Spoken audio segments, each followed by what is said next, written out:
What congruence shortcuts do we know so far? Congruence shortcut number 1, side, side, side.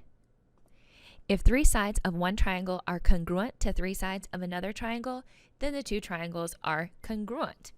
Shortcut number 2 was side, angle, side. If 2 sides and the included angle of one triangle is congruent to 2 sides and the included angle of another triangle, then the 2 triangles are congruent. Another congruence shortcut is angle, side, angle, or ASA. If 2 angles and the included side of one triangle are congruent to 2 angles and the included side of another triangle, then the 2 triangles are congruent. The included side is the one that connects our 2 known angles, the side that's in between. From the symbols on the diagram, I can see that angle A is congruent to angle E with those identical markings. Side AL is also congruent to side EL because of those tick marks. So I have a pair of congruent angles and a pair of congruent sides. Do I have another angle? Actually, I do. These angles right here are vertical angles, and therefore they are congruent. But I can't refer to it as angle L because there are so many angles happening at L, so I will use 3 letters. I'll start with the marked angle. ALS is congruent to marked angle E, then L, then Y. And I know that because vertical angles are always congruent. We have a pair of angles, a pair of sides, and another pair of angles.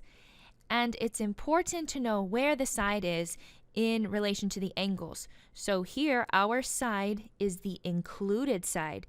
It is the side in between the indicated angles. So this is ASA. Our congruent statement goes triangle ALS congruent to triangle, and I already know the order of the letters because I used 3 letters to recognize the vertical angles, so I made sure those letters lined up in the correct order. And that's by ASA congruence.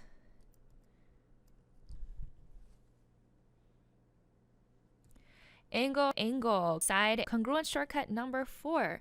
If 2 angles and a non-included side of one triangle are congruent to 2 angles and a non-included side of another triangle, then the 2 triangles are congruent. So notice the difference between ASA and AAS. The side that is given is not the included side. It is not connecting the 2 known angles. It only touches one of the known angles. Use AAS to determine if the triangles below are congruent. Check your markings. I see that angle R and angle T have the same arcs.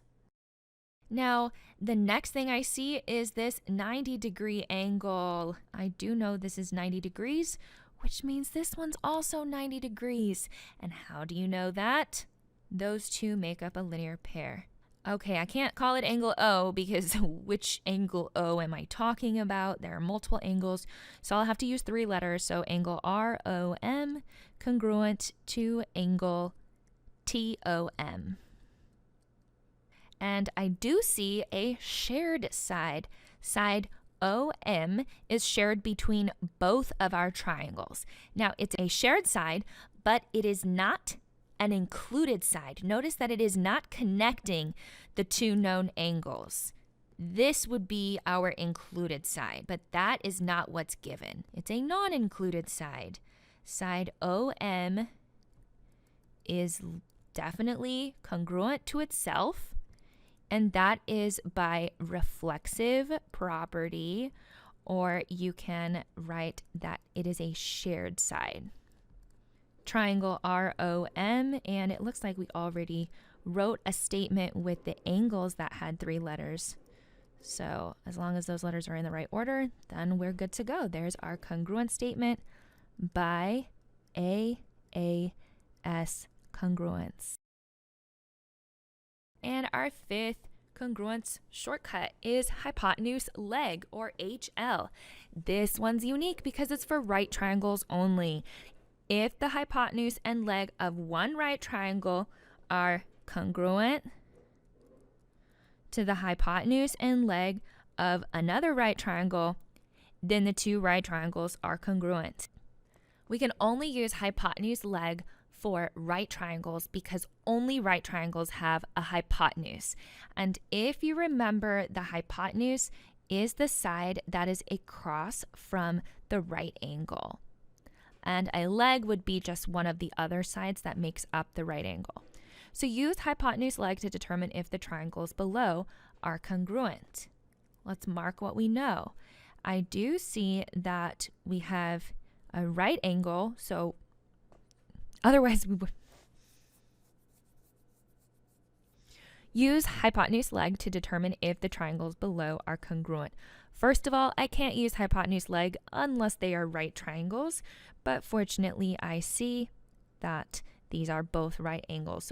So we've established that they are right triangles, which means we can use hypotenuse-leg. Now we have a pair of congruent sides. But I want to know, is this a hypotenuse or is this a leg? Well, this is one of the sides that makes up the right angle. That would be a leg.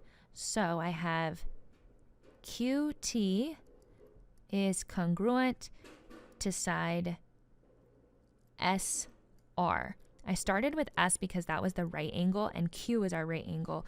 So I needed to start with the right angle in both cases.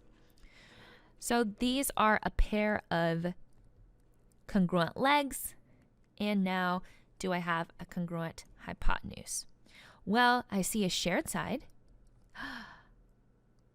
right here, and a shared side is definitely congruent to itself. So TR, side TR is congruent to side TR. So we have congruent legs and congruent hypotenuses. So triangle QTR is congruent to triangle SRT.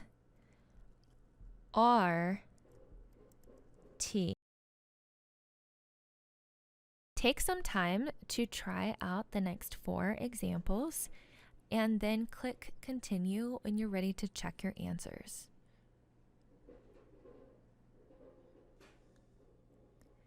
All right, here's the work for the first 2.